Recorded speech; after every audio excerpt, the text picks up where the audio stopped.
pour discuter de ce modèle masculin hors du commun, un chroniqueur hors du commun, Simon Lessard. Salut! Salut Antoine! T'as-tu une dévotion spéciale à Saint-Joseph, toi? Oui, spécialement. Moi, je le prie souvent pour des neuvaines, plein d'affaires. Oui, j'aime ça. Puis d'ailleurs, j'étais un peu déçu que dans notre studio, on a des figurines de Jésus et Marie. Puis on a Emmanuel qui représente un Joseph Hipster cette semaine, mais sinon, on n'a pas tant de représentation de Saint-Joseph en studio. Là. Emmanuel, quand il est rentré dans le studio, c'est la première fois qu'il venait ici, il dit « Hey, il est où Saint-Joseph? » C'est vrai qu'il manque quelqu'un. Il va falloir y remédier. Je vais vous en amener un. T'es smart. Simon Lessard, t'as signé même un essai dans le dernier numéro spécial du oui, un essai qui venait d'une conférence que j'avais donnée dans un colloque sur la paternité, une conférence de 1h30. Donc, Antoine, comme on va passer à travers, je vais parler bien vite. OK, vas-y. Mais, mais plaçons les choses tout de suite. On le disait en introduction d'émission, mais toi, t'es un expert en paternité. Là, Tout à fait. Et d'autant plus que je n'ai pas d'enfant, Antoine. Ah-ha. Non, mais sans blague, d'abord, on a tous eu un père. Hein? Donc, de ce point de vue-là, on a quand même tous une expérience. De toute façon, j'aime pas beaucoup cette idée moderne qu'il faut avoir tout vécu pour en parler. Est-ce qu'il faut que tous les médecins aient eu tous les cancers pour nous conseiller, tous les psychologues aient vécu toutes les maladies possibles? Est-ce que les historiens ont vécu tout ce dont ils nous racontent? J'aime que tu compares la paternité à une maladie. C'est intéressant. Non, sérieusement, on pourrait appliquer ça à Saint-Joseph aussi. Saint-Joseph, c'est un super père, mais c'était pas un père... Pas un père d'une grande famille nombreuse, en tout cas. Non. Puis un père même biologiquement, pas tellement non plus. Exactement. Donc, et pourtant, l'Écriture sainte le nomme à plusieurs reprises comme père. Donc, à la présentation dans Saint-Luc, par exemple, on va dire le père et la mère de l'enfant s'étonnaient de ce on disait de lui.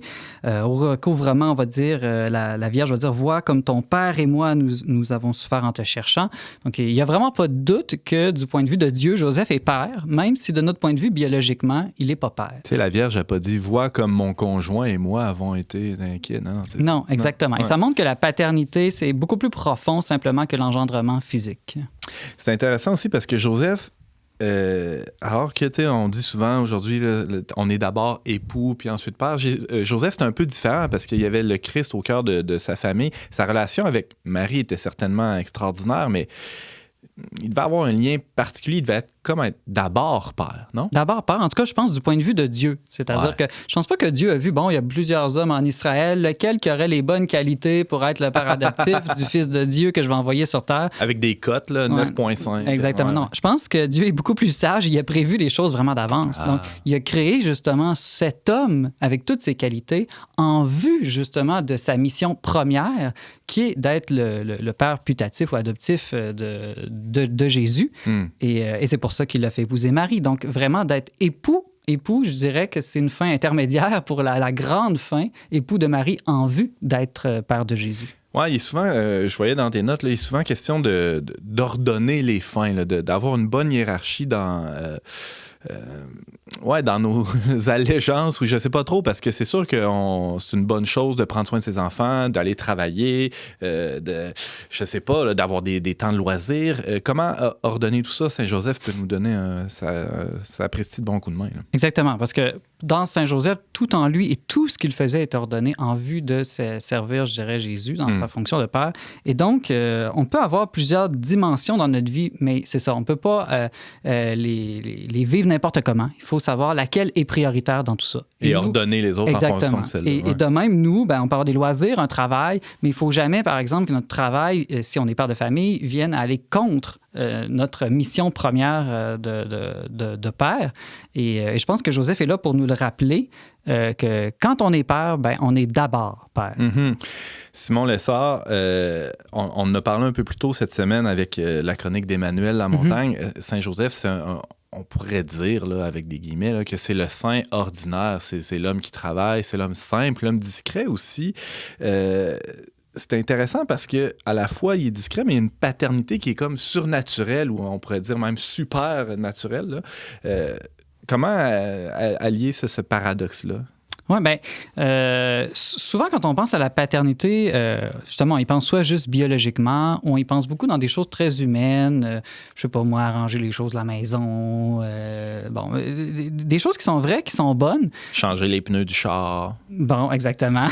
T'es meilleur que moi pour donner des exemples. Ouais, on va t'en donner une liste. C'est parce que lui, il est papa. Oui, c'est ça, un petit peu plus que moi. Et que moi. Mais peut-être pas, en fait. On pourrait s'ostiner longtemps là-dessus. Parce que, entre autres, Jésus aussi a une paternité. Les prêtres ont une paternité. Si on comprend le sens profond de la paternité, justement, la paternité, elle a une finalité divine. Au fond... c'est quoi? Dis-nous le sens profond de la paternité. Le sens profond de la paternité, c'est la divinisation, tout simplement, de l'homme. On est fait pour être offert à Dieu. Ouais. On est fait pour être participant de la nature divine. On n'est pas simplement fait pour une vie humaine. Et donc, la maternité, la paternité, tout rôle sur Terre, ultimement, doit avoir ce but final-là. Donc, on doit tout ordonner dans notre vie, dans la vie de la famille, en vue de cette vocation divine qu'on a. Donc, être père, oui, ça peut être père chrétien, d'amener ses enfants à la messe, de prier avec eux. Mais être père aussi, c'est tondre le gazon puis aller faire l'épicerie de telle manière que ça serve aussi notre vocation divine. Alors, c'est de présenter aussi nos enfants à Dieu, un peu comme le prêtre présente l'hostie Jésus au Père. Dans le fond, il y a un aspect sacrificiel là-dedans. Il faudrait que je sacrifie mes enfants. C'est ça qu'il est en train de dire, comme Abraham sur le mont. Oui, il y a plusieurs sacrifices, mais oui, parce que dans le fond, on ne peut pas nous-mêmes diviniser nos enfants. Je suis désolée de t'apprendre ça, Antoine, là, mais tu n'as pas encore ce pouvoir-là.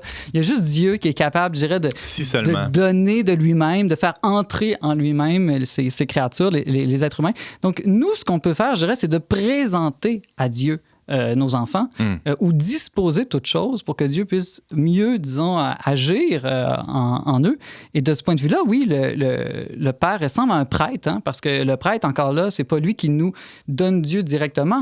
C'est Dieu lui-même qui se donne à nous, mais par les sacrements, par les enseignements, de différentes manières, le prêtre, il nous présente à Dieu, par exemple dans l'Eucharistie, où il nous prépare à recevoir la grâce de Dieu. Donc, c'est un peu la même chose, je pense, la mission de père, surtout quand on y pense dans une perspective chrétienne. C'est une mission d'offertoire, je dirais. Hein? À l'offertoire, qu'est-ce qu'on fait? Ben, nous, humbles, laïcs, on apporte le pain, le vin, quelques offrandes. Et ces offrandes-là, très naturelles, comme du pain, vont être divinisées, vont devenir le corps et le sang du Christ. Eh bien, d'une certaine manière, quand, comme père, tu apportes ton enfant au baptême, ben, tu fais ça, tu offres ton enfant à Dieu, et c'est Dieu qui va l'adopter à ce moment-là. Simon Lessard, on parle évidemment de la figure de Saint-Joseph comme étant un pas pire de père à adopter comme modèle nous-mêmes. Il y a plusieurs titres, Saint-Joseph. Prenons-en un là, pour commencer. Il nous reste 4-5 minutes peut-être. Là. Il est chef de la Sainte Famille. C'est un mot qui passe moins bien. Chef, hein? Chef, ça veut dire tête. Là. C'était le boss, là. C'est ça que tu veux dire. Oui, mais en même temps, il y a différentes manières d'être chef. Saint-Joseph était chef surtout d'abord en gouvernant, mais encore là, le mot gouverner peut avoir des connotations. Essaie encore. Mais gouverner, dans le fond, c'est donner une direction. C'est ce que je répète depuis tantôt, dans le fond. Hein? C'est le capitaine d'un navire. Son but, c'est pas de dire à tout le monde « obéissez-moi parce que servez-moi ». Non, c'est au contraire d'être au service de tout le monde pour que tout le monde, ensemble, le navire arrive à bon port en sécurité. Donc, c'est dans ce sens-là. Et là, nous, notre destination finale, ben, c'est le royaume des cieux, c'est la vie avec Dieu. Voilà, dans le premier sens. Puis aussi, il y a une manière d'exercer l'autorité. Évidemment, en obéissant et en servant. Hein? On en a parlé plus tôt cette semaine, mais Joseph était hyper obéissant, autant à Dieu à travers, dans les songes, aux messagers, aux anges, autant même au gouverneur civil, hein, Quirinius, qui avait obligé que tout le monde se rende, dans son cas, retourne chez eux. Donc, pour lui, c'était à Bethléem. Donc, il est très obéissant. Donc, on apprend à commander en obéissant. Hein? On apprend à être père en étant un bon fils, d'abord. Et puis, en servant, hein, je pense au pape, par exemple, le pape qu'on appelle le serviteur des serviteurs. Donc, c'est un service qui peut être très, très exigeant que celui de l'autorité, qui est justement pas, comme tu as cité le pape François au début, la même chose que l'autoritarisme. Oui, Saint Joseph, clairement, n'était pas autoritaire au sens autoritariste. Là. On ne peut pas en douter. Non, et c'est très intéressant de penser que, écoute, Jésus était Dieu lui-même, le Fils de Dieu, et puis il obéissait quand même à Joseph. Marie, la reine des anges, reine de l'univers, elle obéissait aussi à Joseph. C'est-à-dire que on peut être beaucoup plus petit que d'autres et pourtant avoir la tâche d'avoir ce service de gouvernement envers d'autres. C'est intéressant. Un autre titre qui est évoqué là, quand on parle de Saint Joseph, il est époux de la mère de Dieu. C'est quand même pété, ça aussi. non, mais on se répète ça. Époux de la mère de Dieu. C'est grand. C'est quand même grand. Et ce que ça nous montre, c'est que, en fait, être père et époux, c'est quand même des choses, normalement, qui vont toujours ensemble. Ouais. D'abord, on est chronologiquement époux et ensuite, on est père. D'habitude, là, c'est comme ça que ça se passe. Et puis... C'est tellement pas 2021. non, je le sais, je suis tellement vieux jeu. OK, continue, excuse-moi. Mais une chose auquel on pense pas, c'est que le père, d'une certaine manière, et la mère aussi, là, ça va dans les deux sens, il donne une mère à ses enfants. En choisissant Marie, bien, il avait choisi celle aussi qui serait la mère de ses enfants. Et un des premiers rôles d'un père, avant même que ses enfants naissent, c'est de choisir celle qui va devenir la mère de ses enfants. Et comme je dis, la mère aussi choisit un père à ses enfants. Et dans ce sens-là, Joseph est pas mal le meilleur des pères qu'on peut imaginer. Il a choisi la meilleure. Il a pas mal choisi la meilleure mère. La mère Marie, là, c'était dur de faire un meilleur choix pour les enfants. Donc, voilà un autre sens dans lequel on est père et auquel on pense peut-être pas tout de suite dans les premières fréquentation qu'on est en train de choisir une mère pour toute une famille qui va naître. On peut, avis aux fiancés ou aux célibataires, on peut prier Saint Joseph pour nous aider à bien choisir notre épouse. On peut, ça c'est sûr, on peut toujours, puis même on doit, je pense. Là. Et qu'elle nous choisisse aussi, là, ça va dans les deux sens. Exactement. Bon. Il nous reste une petite minute. Simon, je ne sais pas si tu voulais parler d'un autre titre ou aller ailleurs. Vas-y, je te laisse aller. Une autre chose qui est intéressante aussi, c'est qu'on l'appelle le vigilant défenseur du Christ. Et je réfléchis à ça, puis une chose, on va dire, oui, tu sais, il a défendu le Christ contre le martyre des saints innocents au début. Et pourtant, Joseph, il savait à la fin que Jésus était voué au sacrifice total. Là. En tout cas, s'il ne le savait pas, il l'a découvert bien assez tôt. C'était ça dans le plan de Dieu. Et la vocation de protecteur, souvent, de gardien qu'on confie au Père, c'est pas de protéger, je dirais, de la mort ou de toute souffrance ou de toute épreuve ses enfants. C'est au contraire, je pense, de leur apprendre à mourir pour Dieu, à mourir pour la bonne cause au bon moment, de la bonne manière. Et dans ce sens-là, oui, on sacrifie ses enfants, c'est-à-dire qu'on leur apprend à devenir des hommes de sacrifice et on leur apprend à se sacrifier, comme je le disais tout à l'heure, pour la vraie cause, celle qui vaut vraiment la peine. Emmanuel? En fait, le père va protéger de l'injustice. C'est ça, en fait, le rôle de Joseph. Il protège de quelque chose qui va être injuste, comme le martyre des innocents. Il protège son fils à ce moment-là, mais quand il voit la destinée plus grande, il le prépare à son sacrifice. Oui, il s'est pas... En tout cas, il s'est même pas opposé. Là, il était peut-être plus là, rendu à la Passion. Non, il était plus là. C'est ce que la reprise vidéo... C'est ce que la reprise... Exactement. Simon Lessard, c'est tout le temps qu'on avait, mais pour les gens qui sont intéressés à en savoir plus, là, on peut aller sur le-unionvert.com, on va dans la section magazine, puis on trouve dans le plus récent numéro, celui d'automne 2021, dans le numéro sur la Genèse, un essai de 7-8 pages sur justement cette figure paternelle assez spéciale qui est Saint Joseph. Merci de nous en avoir donné un aperçu aujourd'hui. Merci Antoine.